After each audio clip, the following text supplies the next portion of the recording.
আসসালামু আলাইকুম। আপনারা নিশ্চয়ই বুঝতে পারছেন একটি বিশেষ কারণে এই ভিডিওটি আজকে আমি বানাচ্ছি। আমি সচরাচর নিজের এই ধরনের ভিডিও রেকর্ড করি না। আজকে করলাম কারণ গতকাল থেকে না, বেশ কয়েকদিন ধরেই আমরা কিছু মানুষের বুনো উল্লাস দেখতে পাচ্ছি। কারণ কারিনা কায়সার নামে একজন সোশ্যাল মিডিয়া ইনফ্লুয়েন্সার, একজন কন্টেন্ট ক্রিয়েটর, যিনি বেশ ইন্টারেস্টিং, বেশ হিউমারাস, উইটি কন্টেন্ট তৈরি করতেন কারণ গতকালকে তিনি মারা গেছেন অত্যন্ত দুঃখজনকভাবে। মাত্র 25 বছর বয়সে ভারতের একটি হাসপাতালে তিনি প্রাণ হারিয়েছেন। কারিনার মৃত্যুর ঘটনাটা অত্যন্ত দুঃখজনক। তিনি বাংলাদেশের বিশিষ্ট ফুটবলার কায়সার আহমেদের একমাত্র কন্যা। এছাড়াও 2024-এর জুলাই আগস্ট আন্দোলনে তিনি সেসব মানুষের মধ্যে অন্যতম ছিলেন, মিডিয়ার ব্যাকগ্রাউন্ডের মানুষদের মধ্যে অন্যতম ছিলেন, যিনি প্রকাশ্যে ছাত্র জনতার কোন অভ্যুত্থানের প্রতি সমর্থন দেখিয়েছিলেন। 5ই আগস্ট শেখ হাসিনা পালিয়ে যাওয়ার পর কারিনা কায়সার ও তার পরিবারের সদস্যরা শেখ হাসিনার চৌর্যবৃত্তি পরিচালনার যে কেন্দ্রস্থল গণভবন, সেই গণভবনে গিয়ে অনেকের মতোই উল্লাস করেছিলেন। গণভবন থেকে শেখ হাসিনার ব্যবহৃত জিনিসপত্র নিয়ে এসেছিলেন। আর সে কারণেই আজ আপনারা দেখছেন নিষিদ্ধ ঘোষিত সংগঠনটির নেতা, কর্মী, অনেকেই যারা তাদেরকে সমর্থন করেন, বেশ কুৎসিত একটা উল্লাস করছে, কারণ মেয়েটি মারা গেছে। আসলে আমরা যদি এই নিষিদ্ধ ঘোষিত সংগঠনটির কার্যকলাপ দেখি অতীতের, আপনি দেখবেন যে তারা মানুষের মৃত্যু অথবা এই ধরনের দুঃখজনক ঘটনার সেলিব্রেশন প্রায় করে থাকে।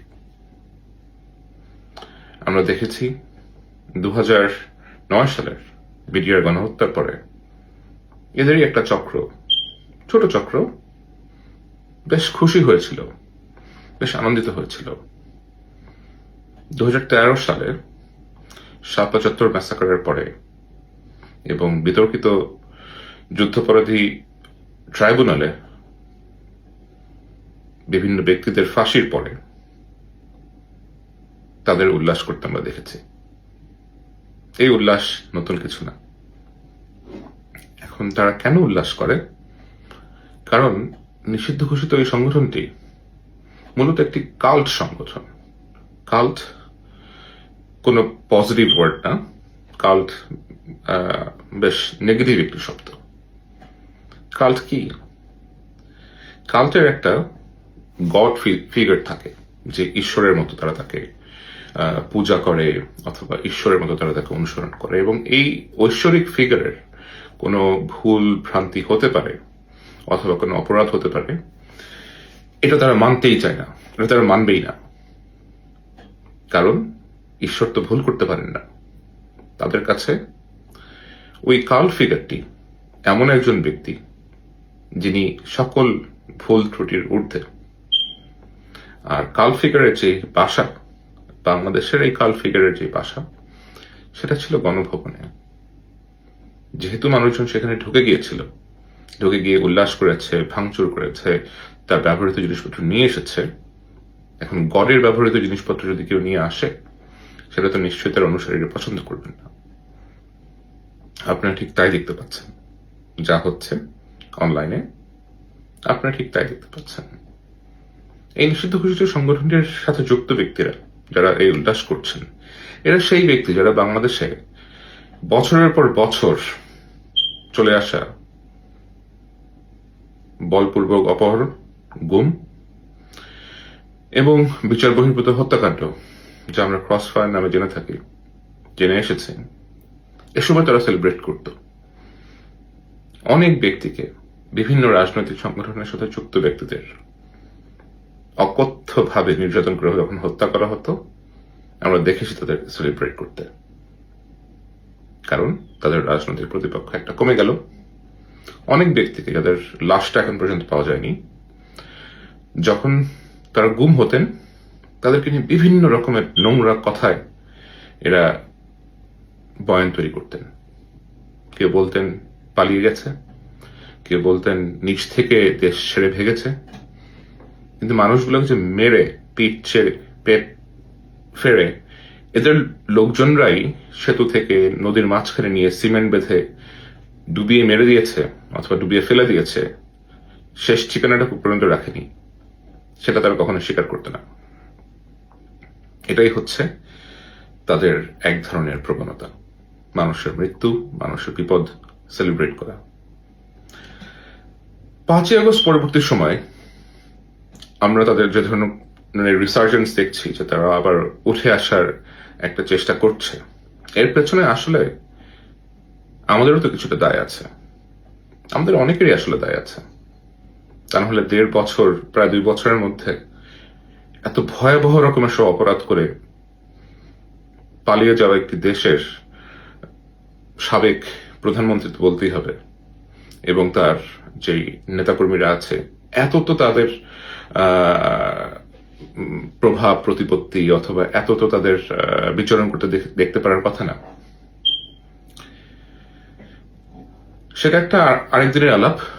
কিন্তু যদি কিছুটা বলি, সম্প্রতি আমাদের দেশের হামে প্রায় 400-র বেশি শিশু মারা গিয়েছে। আমরা দেখেছি একসময় সোচ্চার বিভিন্ন ছাত্র সংগঠন কিভাবে তাদের মুখ বন্ধ করে রেখেছে এবং বিভিন্নভাবে নোংরা সব ন্যারেটিভ সৃষ্টি করার চেষ্টা করছে।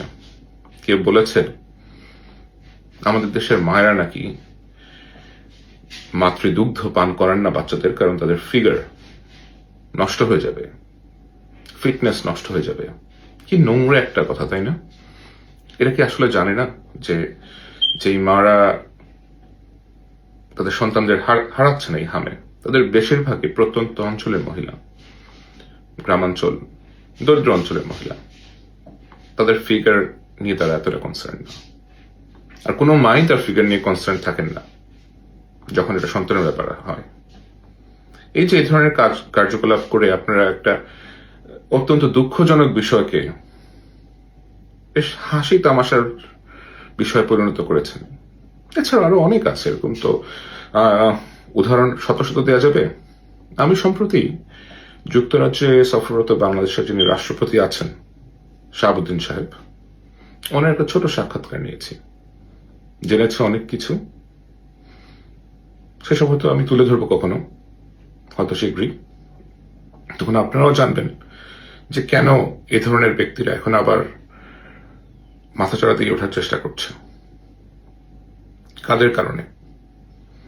দেশে একটা গণ অভ্যুত্থান হয়েছে, গণ অভ্যুত্থানের পরে যাদের কারণে গণ অভ্যুত্থানটা হয়েছে, যাদের বিরুদ্ধে গণ অভ্যুত্থানটা হয়েছে, এই শক্তির তো মাথা চাড়া দিয়ে উঠতে পারার কথাই না এত দ্রুত। কেন উঠছে?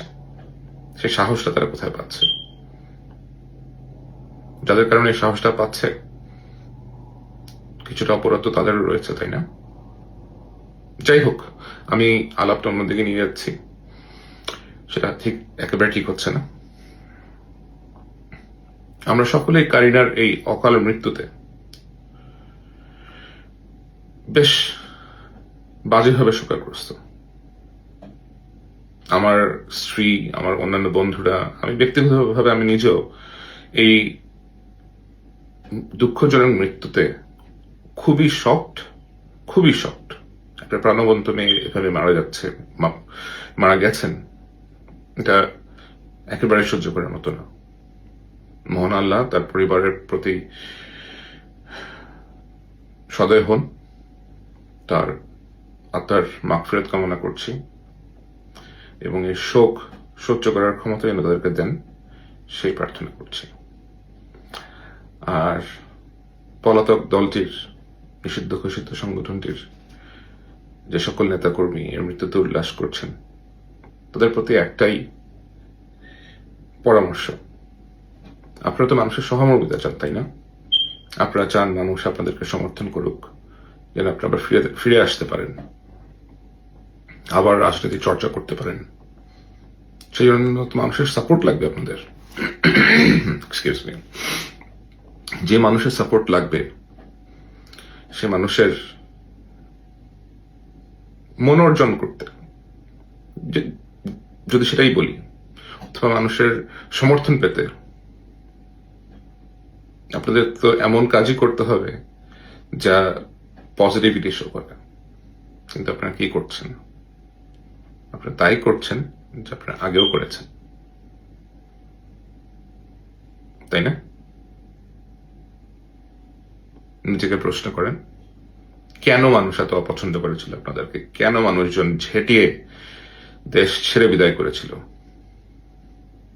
পালিয়ে গিয়েছিল না আপনাদের মমতাময়ী নেত্রী হেলিকপ্টারে করে?